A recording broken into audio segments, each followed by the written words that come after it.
Bismillahirrahmanirrahim.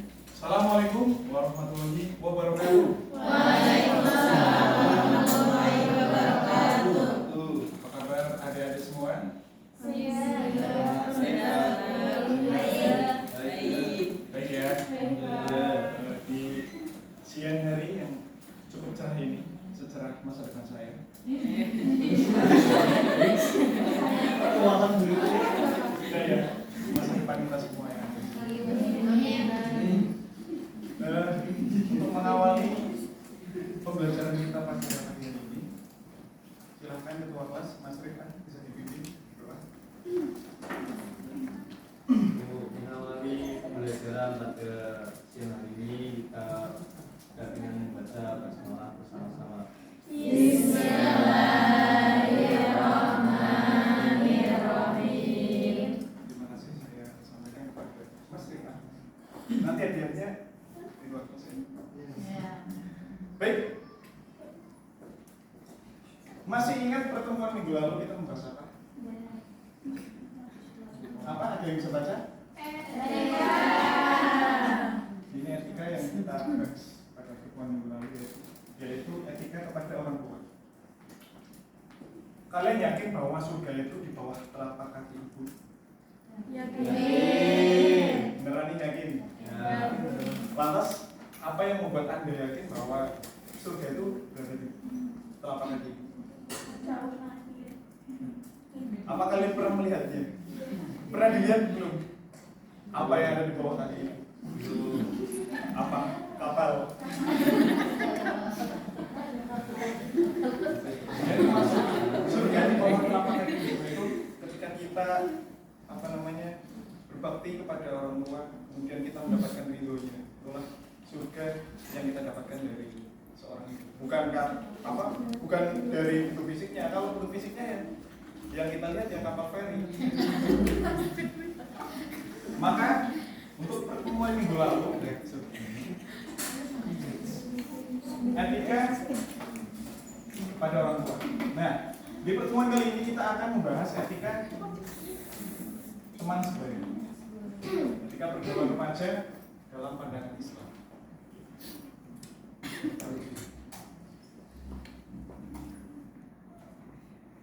Apa dan siapa remaja itu? Ada yang tahu? Di sini ada yang masih remaja. Beneran ya?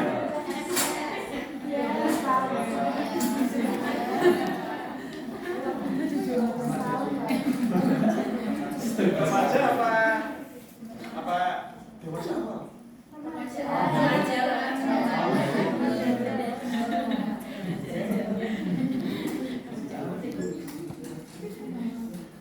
Remaja adalah kelompok dari manusia yang bertumbuh dari masa kanak-kanak ke dewasa, yaitu antara usia 13 sampai 19 tahun.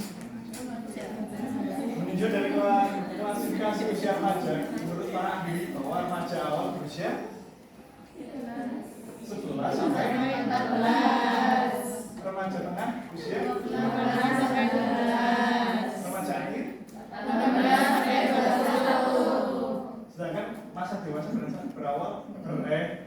awal usianya 21 sampai 35, dan masa dewasa akhir 36 sampai dan awal 45 sampai 65.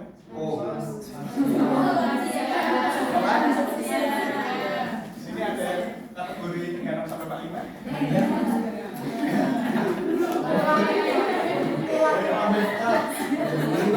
Saya masih kategori dewasa awal ya. Saya usia 30.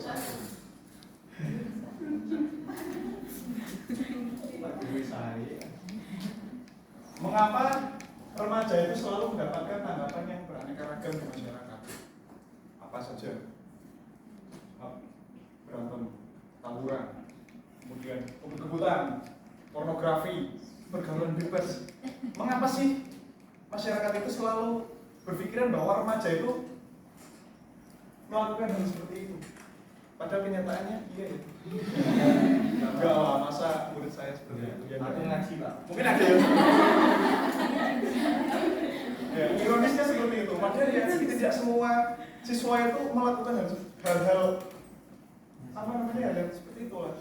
Ya kayak kita di sini belajar, ada yang mondok, hal yang positif. Kenapa yang tanggapan masyarakat itu malah hal yang negatif?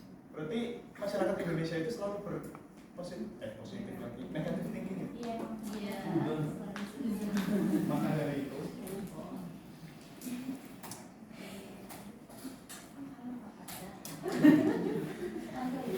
Islam itu mengatur etika pergaulan remaja. Jadi sampai ya, ketika di rumah, walaupun di luar rumah pun itu ada etikanya. Tidak sampai naik dulu. Ketika di luar rumah, kita mungkin berpakaian rapi, kerudung, hijab, dan ketika di rumah ataupun di area sekitar kita, di lingkungan kita, lepas semua. Ada yang seperti itu?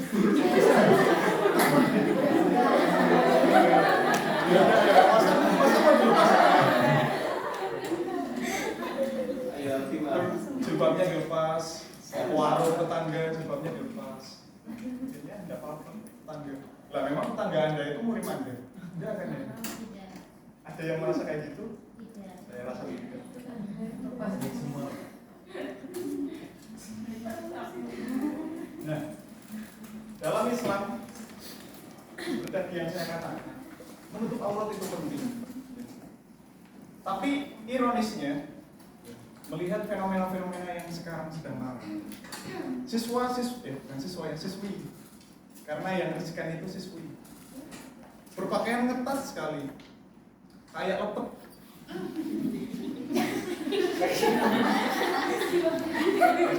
Dan yang lebih memprihatinkan lagi, bukan siswanya saja, malah gurunya kadang seperti itu. Gurunya malah kadang berpakaian tidak sesuai dengan etika, pakainya ketat-ketat, pakai cingkrang. Kalau biasanya yang ketat kan celana cingkrang atau batrok anu. Nah kalau ini malah rok cingkrang. Gimana coba? Dulu saya di sekolah saya dulu seperti itu. Guru saya itu mantan model. Dia tuh pakaiannya, wah pokoknya. Dan lebih herannya lagi, guru itu selalu marah-marah kalau muridnya itu tidak pintar atau muridnya itu tidak memperhatikan. Lah bagaimana kami memperhatikan, Bu? Pusat perhatian kami aja tidak terfokus.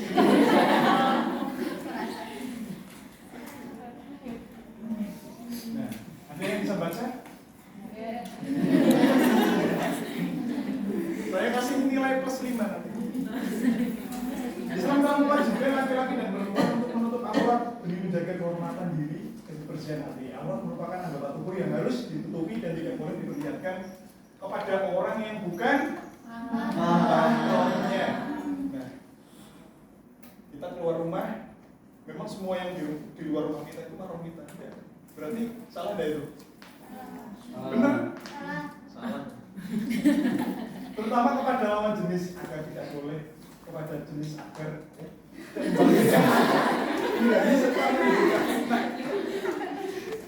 nafsu itu muncul ketika apa?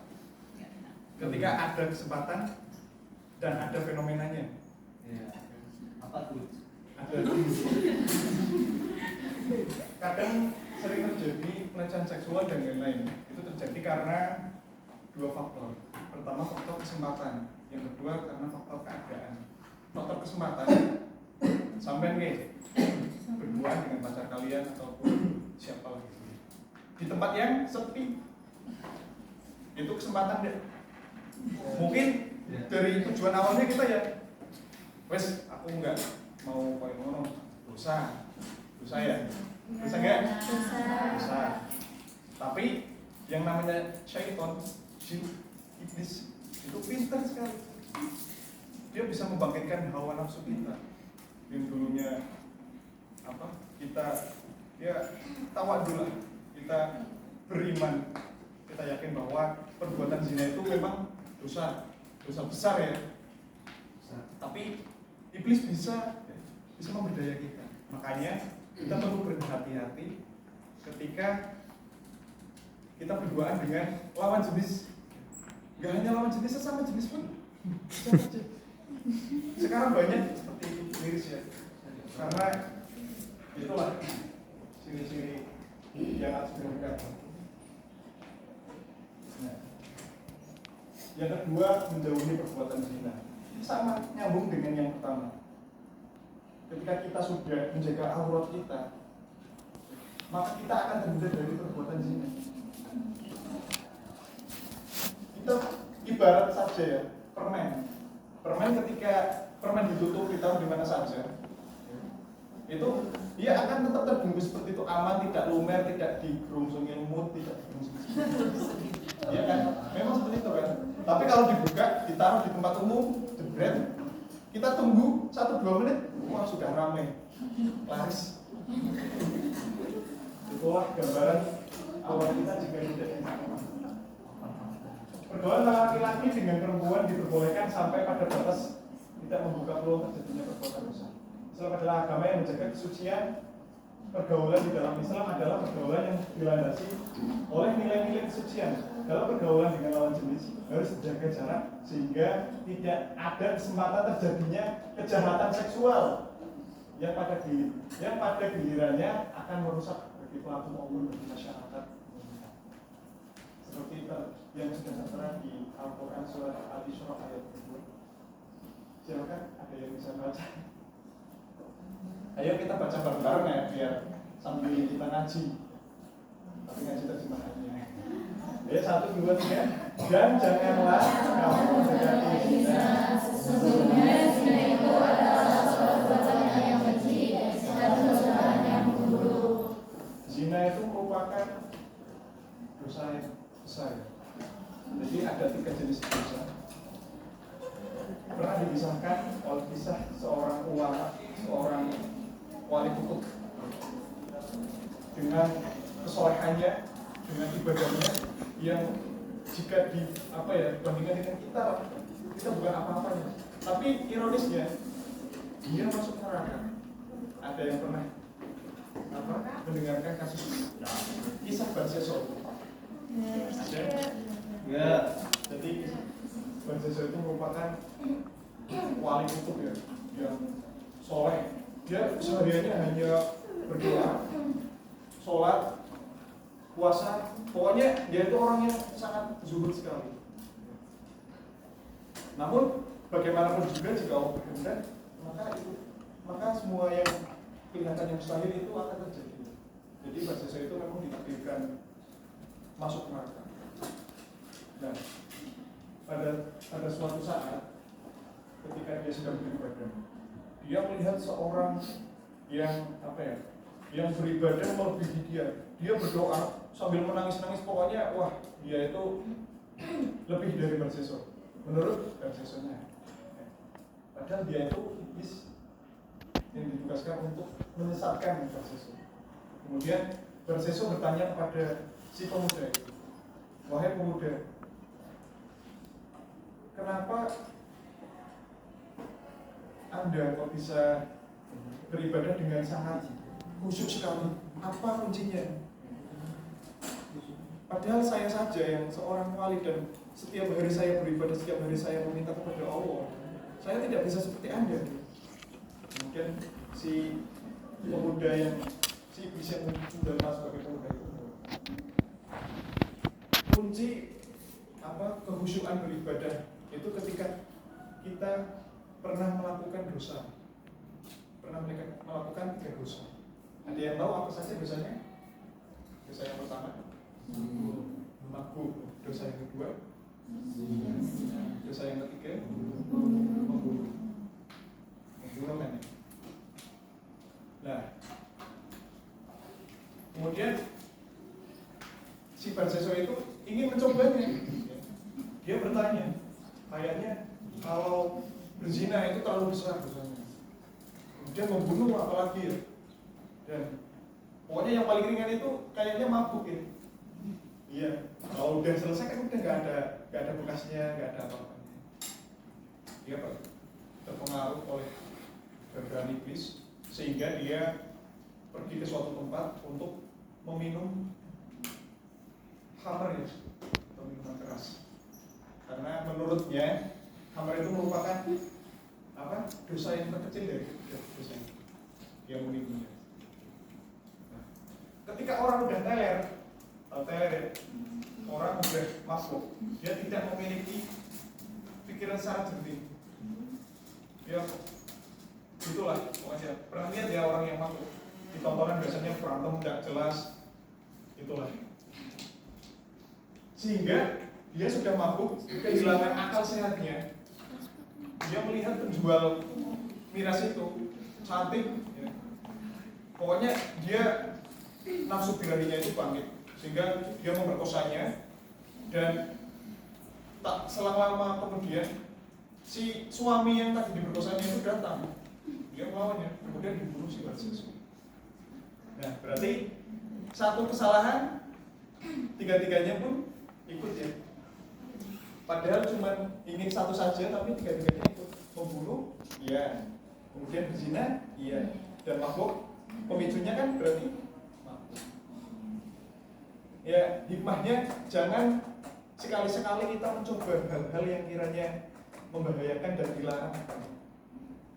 Mencoba ya yang baik-baik lah. Pemuda itu kan, remaja itu kan sebaya kita kan paling mikirnya, wah, aku inginnya, wow, saya ingin mencoba hal yang baru. Nekat jalan-jalan, menggunung di WA, kesesat, hilang. Biasanya seperti itu.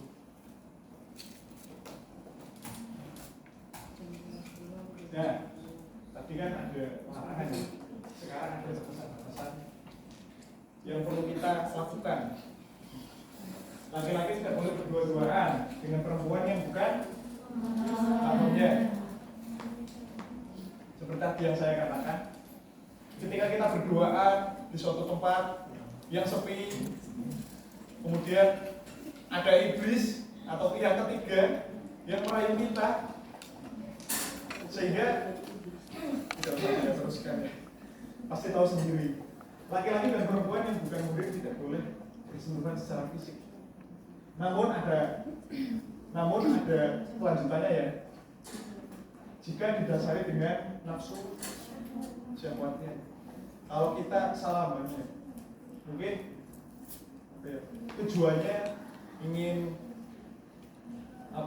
bersilaturahmi, ingin mempererat tali persaudaraan.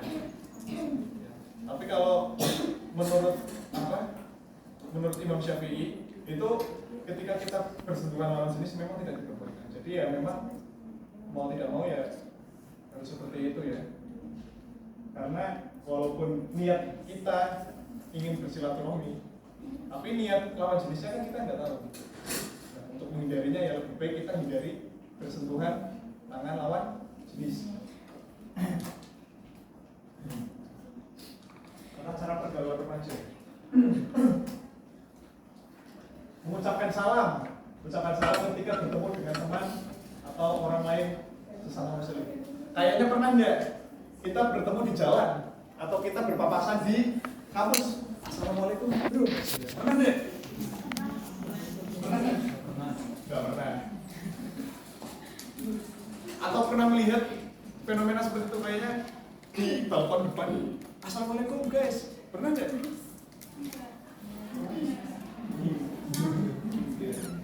Belum pernah ya? Nah, kalaupun tidak bisa mengucapkan salam, kayaknya kok tabu ya. Kalau di kalau di Mesir atau di Arab Saudi mungkin tidak apa-apa karena sudah terbiasa. Kalau di sini kayaknya cukup. Halo, gimana kabarnya? Sapa, senyum, salam. Kemudian meminta izin ketika ingin memakai barang atau meminjam sesuatu. Kadang kan yang seringnya kalau duit aku sih, kalau duit aku sih, aku malah bawa yang minjam. Tapi kadang yang minjam itu nggak ada etikanya, itu nggak boleh ya, karena ya walaupun teman, walaupun apa, tetap ada etikanya. Jangan suka-suka, ada sendiri. Kemudian menghormati orang yang lebih tua dan menyayangi yang lebih kecil. Ya, yang lebih muda, yang lebih tua ya menghormati yang kecil. Jangan atos sama yang kecil. Yang kecil juga menghormati. kemudian Anda berbicara dengan perkataan yang sopan, tidak boleh saling menghina, mengajak untuk membuat kebaikan, tak boleh saling membenci dan iri hati, mengisi waktu luang dengan kegiatan yang bermanfaat. Ya, selesai ya. Saya rasa itu paham. Saya ingin memberikan tugas kepada kalian semua, membuat best practice tentang penerapan etika pergaulan remaja dalam pandangan Islam. Ada yang best practice? Enggak, Pak. Best practice itu implementasi kalian dalam hidup sehari-hari. Tahu ya? Saya beri waktu 2 kali 24 jam berarti 2 hari. Jadi sekarang ya. Nanti yang paling menarik akan saya kasih juga. Oke, untuk mengakhiri ini semua, mengakhiri pembelajaran kita pada hari ini. Mari kita teriak bersama-sama dengan mengucapkan kalimat ini. Ayo, 1, 2, 3. Kami remaja Muslim unik, berprestasi dan gaul. Yes, yes.